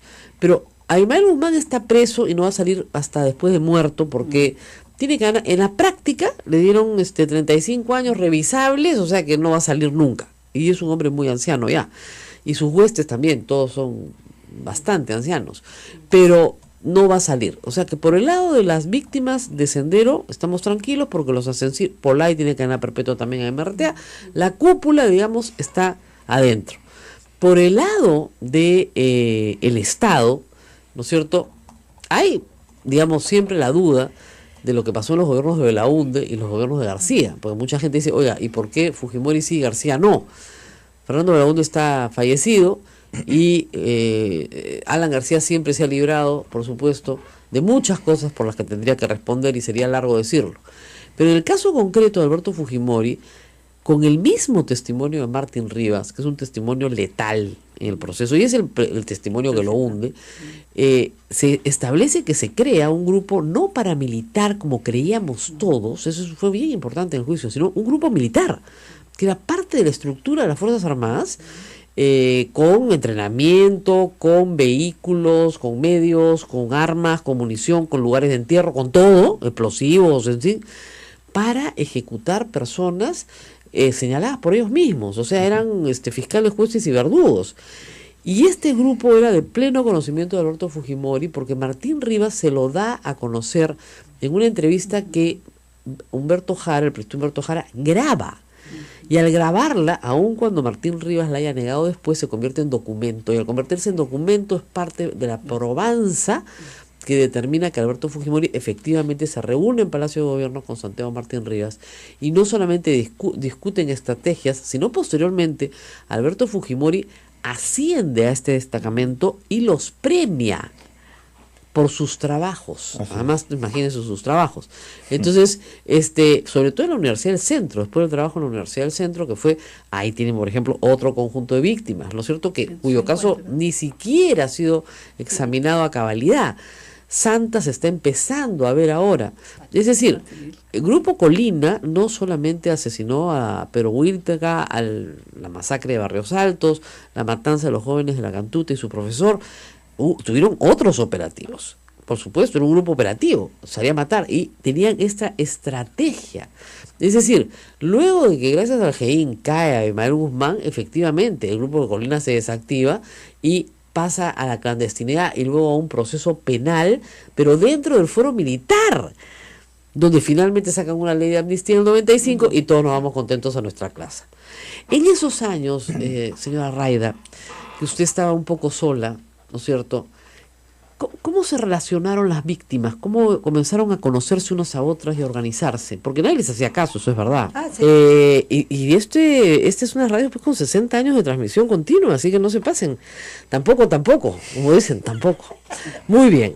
Estamos con Rayda Cóndor, como ustedes saben, ella es mamá de Armando Amaro Cóndor, y con Gisela Ortiz, hermana de Luis Enrique Ortiz Perea, ambas familiares de las víctimas de la Cantuta, los muchachos que salieron de la Cantuta y nunca más regresaron hace tanto tiempo ya, y por supuesto hace 25 años, y también con Flor Huilca, hija del dirigente sindical Pedro Huilca, que también está con nosotros. Indira, su hermana, ha solicitado en repetidas oportunidades, me dicen ya más de 2 por lo menos, una reunión con las víctimas y el presidente de la República, porque las víctimas quieren respetuosamente explicarles su punto de vista sobre un indulto a Alberto Fujimori. Y hasta ahora no han sido recibidas. Sin embargo, ayer la señora Mercedes Arauz, después de reunirse con los congresistas de Frente Amplio, ha señalado que sí está dispuesto. Ha señalado 2 cosas. Primero, que en el gabinete no se ha discutido ningún indulto. Y en segundo lugar, que están siempre dispuestos, por supuesto, a escuchar. Así que parece ser que se abre una ventana de oportunidad para que se escuche a estas personas. Así que vamos a empezar primero por Rayda, porque es la mayor, ¿no es cierto? Y como dice, ya, la edad obliga, ¿no es cierto? Manda, acá manda. Por antigüedad es clase. Muy bien. Rayda, nosotros tuvimos una reunión privada hace unos días de la Coordinadora de Derechos Humanos y tú nos diste un testimonio muy cierto. Tú nos decías a todos, si indultan a Alberto Fujimori, ¿yo cómo quedo? ¿Yo qué soy? ¿Yo qué hago? ¿No es cierto? ¿Qué piensas tú de esto del indulto? Cuéntanos un poquito. Bueno, el indulto. Buenos días, señora. Gracias por invitar. Bueno, pues a nosotros no nos conviene que lo indulten al ladrón y asesino de Fujimori, porque ya pasaron 25 años la desaparición de Armando. No encuentro los restos de él. Y bien, gracias. A él le van a dar el indulto y, como vuelvo a decir, ¿yo cómo quedo? ¿Dónde está mi hijo? ¿Quién me lo va a entregar a mi hijo? ¿Nunca le han podido dar ningún informe, señora? No. En todos estos años. Nunca. ¿Alguna noción básica, dónde buscar, de los lugares de entierro?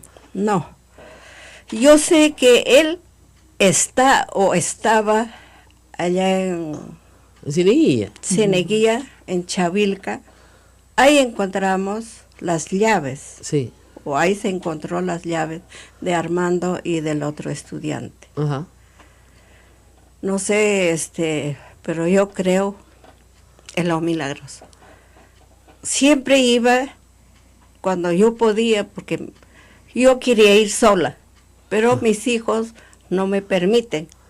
Y cuando todavía estaban ahí enterrados, lo que quedaba, porque nos falta pues 2 cajas, creo, 2 o 3 cajas de los restos quemados.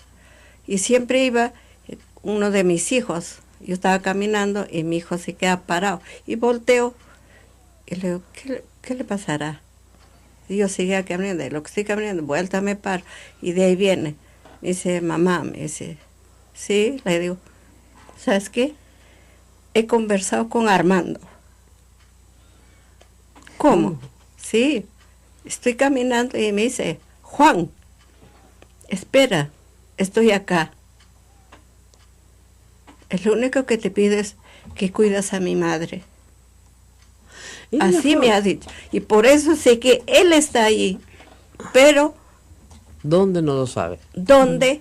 Porque ya no podemos ni buscarlo, ni sacarlo, ni escarbar la tierra, porque todo el cerro se lo han bajado y lo han tapado.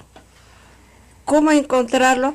En primer lugar, porque está todo, sus restos están quemados. Claro. Está Es con polvo. toda la tierra. Y probablemente polvo. ya sea polvo. Por eso digo, ¿y quién me va a entregar a mi hijo? Yo no tengo dónde llevar una flor. Pero puede llevarla ahí. Me imagino que usted va ahí por eso. Sí. Claro. Si usted va ahí, aunque sus hijos no la dejen, pero la acompañan, usted va ahí por eso. Pero no nos deja tampoco, porque han puesto como una puerta, una estera, y ahí no podemos pasar. Está prohibido. Es una propiedad privada ahora. Dice, no sé. Pero ¿cómo? Para que lo llevan los restos, los colinas, sí, no era propiedad privada. Y ahora es propiedad, no sé de quién, que lo han comprado, que van a hacer casas, no sé qué. ¿Cómo van a hacer casas donde lo han bajado toda la tierra? Bueno, Gisela era mucho más joven en ese entonces. Gisela no era la mamá, era la hermana, era una estudiante también de la Universidad de La Cantuta, y se llevaron a su hermano. Gisela sí pudo recuperar los restos de su hermano y enterrarlo. La gente dice, este señor ha cumplido 12 años ya desde que se entregó, lo capturaron en Chile, porque en realidad venía para otra cosa. ¿Qué hacer con un indulto si de veras está enfermo? Supongamos que el señor de verdad está enfermo, ¿no? Se está muriendo ya, se tiene que morir. ¿Ahí se opondrían ustedes a un indulto? Bueno, nosotros hemos manifestado siempre que las reglas de juego, de alguna manera, de todo nuestro sistema de justicia ya están dadas, no las vamos a inventar nosotros, ni vamos a imponer nuestra voluntad. Y es claro que en el caso de un indulto humanitario, cuando así se demuestra a través de una junta médica, es potestad del presidente de la República otorgar ese indulto y que la persona pues vaya a pasar sus últimos días en su casa. El gran problema aquí es que esta figura del indulto humanitario ha sido manoseada en los últimos años por el gobierno de Alan García, no sé si de Alejandro Toledo también, pero con personajes que han estado sentenciados principalmente por corrupción y que se acogieron o les dieron este indulto humanitario y que siguen vivos hasta ahora. Sí. Y que lamentablemente nos hace desconfiar de esa gravedad, de esa supuesta gravedad que aducen para irse a su casa. Y el otro gran problema es que en el caso de Fujimori, ya desde antes del inicio de juicio, se argumentaba que estaba bastante mal de salud, que tenía ya una enfermedad grave, luego apareció lo del cáncer, ahora es un tema de la presión arterial, y suena ya más a una burla respecto a nuestro derecho a la justicia de los familiares, ¿no? Que permanentemente, cada mes, cada 2 meses, estemos hablando de este tema y querramos... La Sociedad Dominica de Medios de Comunicación, Sodomco, presenta A Pensar Más con Rosa María Palacios.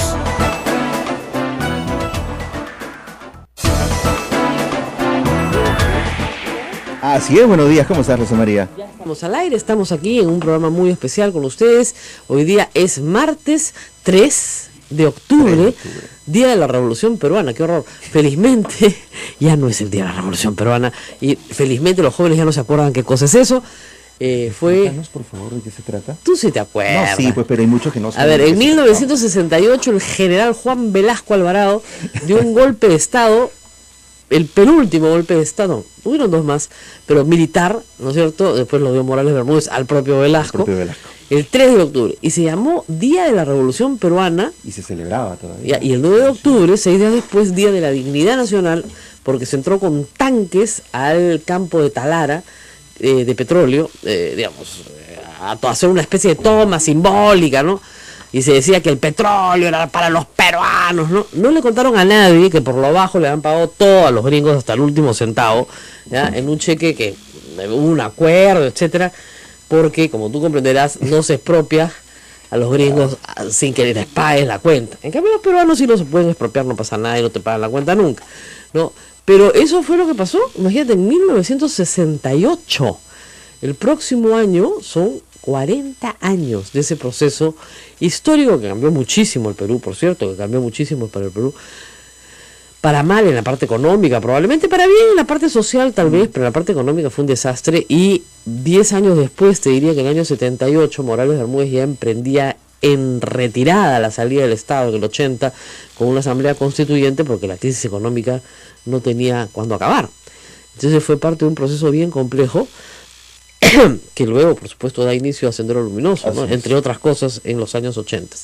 Entonces salimos de una dictadura militar para entrar a un conflicto armado interno, y luego del conflicto armado interno regresamos a la democracia.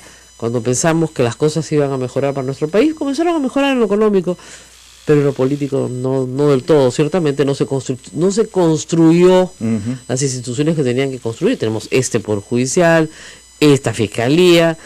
Digo esta con un poco de, así peyorativamente, porque claro, me uno al sentir de el, qué sé yo, 80% de la población que ha dicho en la última encuesta de Proética que son las instituciones de las cuales más desconfía, ¿no es cierto? Y lamentablemente, ¿saben qué es lo que pasa con las decisiones del Estado? De lo que vamos a hablar hoy día, es de su falta de predictibilidad. Cuando tú sabes lo que va a pasar, estás en una sociedad organizada. Entonces tú sabes que en la mañana te paras y por esa esquina pasa el bus, te recoge, te lleva a tu casa, o te lleva a tu colegio, o te lleva a tu centro de trabajo. A las 9:14 en punto se materializa el bus, ¿no es cierto? O el tren, o lo que fuera, ¿no es cierto? Y siempre se para en el mismo paradero. Y si cambian de paradero te avisa, ¿no es cierto? Y si cambia de horario te avisa. Eso pasa pues en la sociedad civilizada. Exactamente. Si tú infringes la ley, vas preso, ¿no es cierto? Si tú cometes una falta, pagas una multa. Si no pagas la multa, te quitan el vehículo. O sea, todo es predecible. Acá no matas a nadie, pero vas preso. No sabes por qué. Pero de repente matas a alguien y estás en tu casa bien tranquilo y tampoco sabes por qué. Acá no importa. Atropellas a alguien, lo abandonas, te das a la fuga y luego sales libre. Claro, sales libre, normal. No es, o sea, cuando la justicia, siempre le explico a la gente, cuando la justicia no es predecible, no es justicia. La palabra justicia quiere decir darle a cada quien lo que merece. Darle a cada quien según sus merecimientos. Si yo me he portado bien, pues mereceré un premio. Si yo me he portado mal, mereceré un castigo. Acá lo que tenemos es una justicia arbitraria, que es una contradicción de términos, un oxímoron, si quieren. ¿Ya? ¿Cómo dar una justicia arbitraria? Pues, o sea, es darle a cada quien lo que merece. Yo no le puedo dar al delincuente un premio, ¿no es cierto? Y al que se portó bien un castigo. No entiendo nada. Estoy confundida. Bueno, este Poder Judicial pues confunde y solamente a punta de perseverancia, en fin, se puede salir adelante. Pero quería, antes de empezar nuestro programa de hoy, hacer un pequeño comentario sobre lo que ha pasado ayer en los Estados Unidos, en Las Vegas, porque ha sido un ataque tan violento de los tantos que hemos visto en los Estados Unidos. Y leí un comentario en la revista New Yorker que creo que es bien pertinente para lo que está pasando en estos días, ¿no? Una chica joven preguntaba: ¿ha sido un musulmán o otro tipo? Otro de nuestros tipos, ¿no? Just another guy, como dicen en inglés. O un tipo cualquiera, ¿no? Entonces le dicen, no, pues ha sido un tipo cualquiera. Entonces, ¿qué pasa? Si es un musulmán, entonces hay que poner restricciones a las visas, no se puede entrar, más prohibición a la entrada de los musulmanes, bombardeamos un país, eliminamos un aeropuerto, lo que fuera, ¿no? Bombardeamos gente, lo que haya que hacer. Pero si no es otro tipo cualquiera, entonces hay que enviar nuestras condolencias, hay que rezar por los muertos y no hay que hacer absolutamente nada más. Y eso es un problema de política pública mal diseñada. ¿Por qué hay tantas masacres en Estados Unidos? Hace muchos años, y esto es muy controversial, ¿no es cierto? Porque Bowling for Columbine es un especial que hizo Michael Moore, un documentalista muy contradictorio, muchas cosas en la parte económica, yo no le creo mucho, pero esto fue muy, muy interesante, porque probaba que en Canadá, donde tienen la misma libertad para portar armas, etcétera, no tienen ni remotamente el número de muertos, ni de armas, ni de tragedias que sí tienen en los Estados Unidos, aún proporcionalmente, siendo mucho menor población. ¿Qué pasa en los Estados Unidos? Y bueno, una de las cosas que pasan, creo que ha sido graficada en este acto espantoso, en esta masacre sin nombre que hemos visto. Yo después del programa recién pude ver algunos de los videos y basta con oír el sonido de lo que está pasando para entender. El sujeto que se sube al piso 32 no se sube, está en un cuarto de hotel. Un hombre rico, sin ningún problema económico, 64 años, amante de las armas, tenía permisos de casa con Z por si acaso, ¿no es cierto? Para cazar, y tenía una colección en su casa con ese impresionante de armas, le ha encontrado una munición impresionante. Le encantaba apostar, tenía 2 pequeñas avionetas, o sea, no tenía ningún problema económico. Se va a Las Vegas, hacía 3 días, y tenía 20 rifles dentro del cuarto, que nadie vio. No me preguntes cómo alguien que hace el cuarto no ve 20 rifles, pero en fin.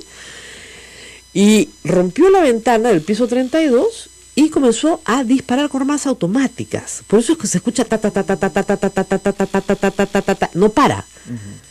¿Ok?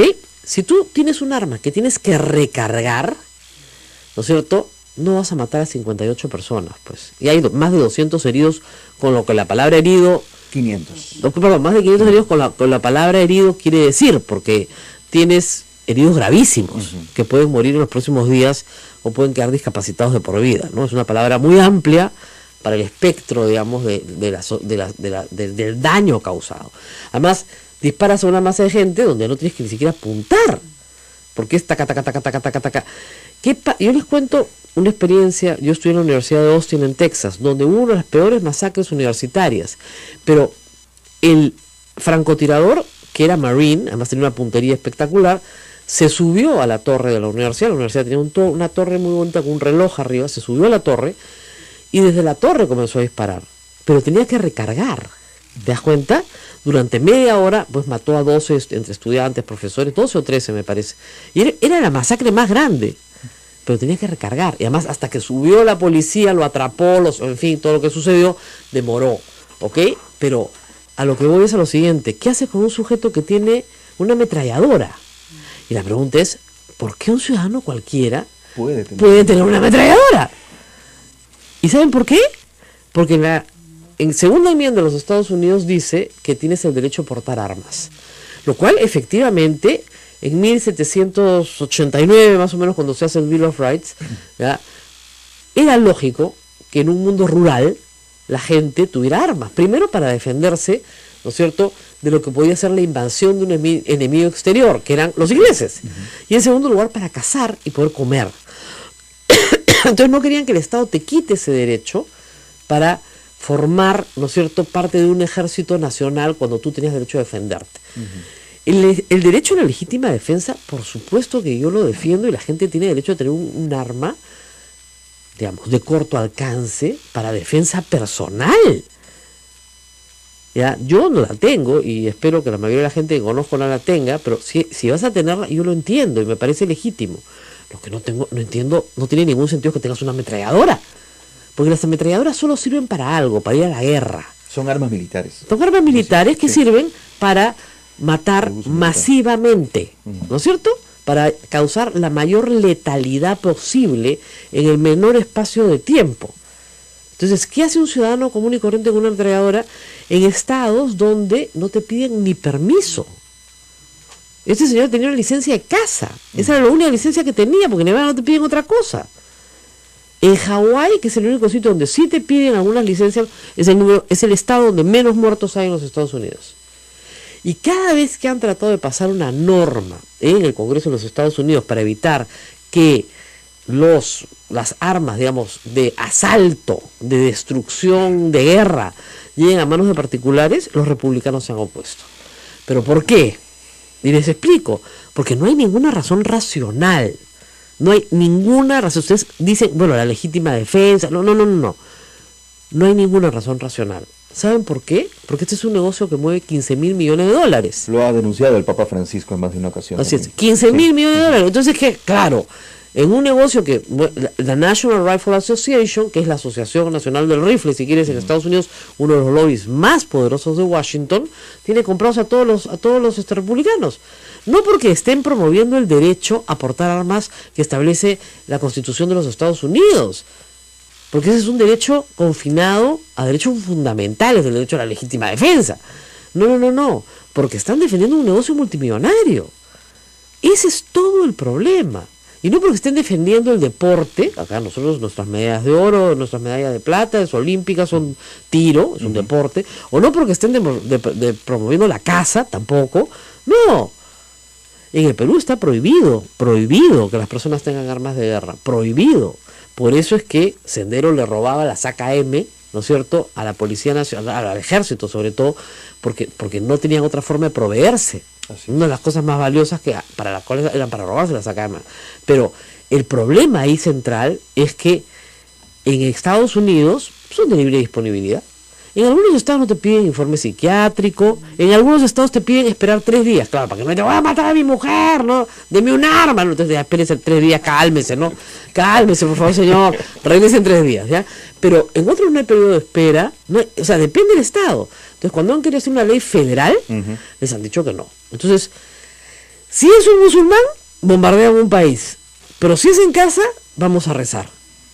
Y miren, Diosito que nos está escuchando puede hacer mucho por las familias y sus víctimas, pero el Estado tiene que establecer políticas públicas, y en los Estados Unidos ir hoy a un espacio público es muy peligroso. No porque hay un acto de terrorismo, si bueno, pues tienes un loco americano que decide matar a todos los presentes.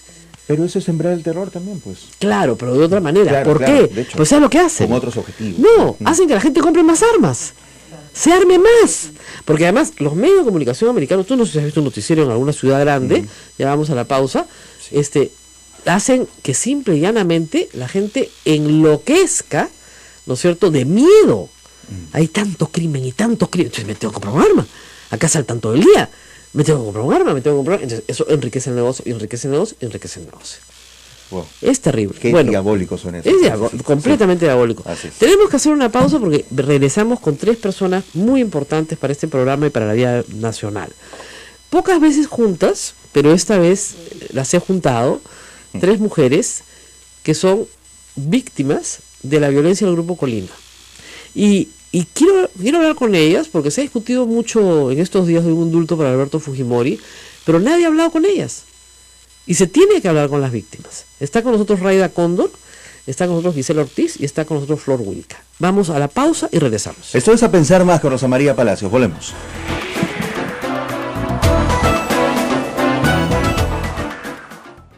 Sodomco, Sociedad Dominica de Medios de Comunicación. Es la Sociedad Dominica de Medios de Comunicación, integrada por Radio Santa Rosa en Lima, Radio Santo Domingo RSD Chimbote, Radio San Martín Arequipa, Radio Veritas RTV Cusco, Radio Cepagua Cayali, Radio Quillabamba La Convención y Radio Madre de Dios en Puerto Maldonado. Una gran red a disposición de todos ustedes. Escuchan en todas las radios dominicas del Perú en este momento y en otras más que se unen a nosotros. Correcto. A esta hora, y como se trata de una radio pastoral, pues nosotros encantados de atenderlos desde este medio secundario, pero no hemos sido relegados a un medio secundario. La radio católica del Perú, la primera radio católica con Madre de Dios, para no pelear. Esta radio tiene 58 años, va a cumplir 59 años este mes. Este mes estamos de aniversario, ¿no? El 15. El 15 de octubre, así es. 59 años y empieza el jubileo por los próximos 60 años.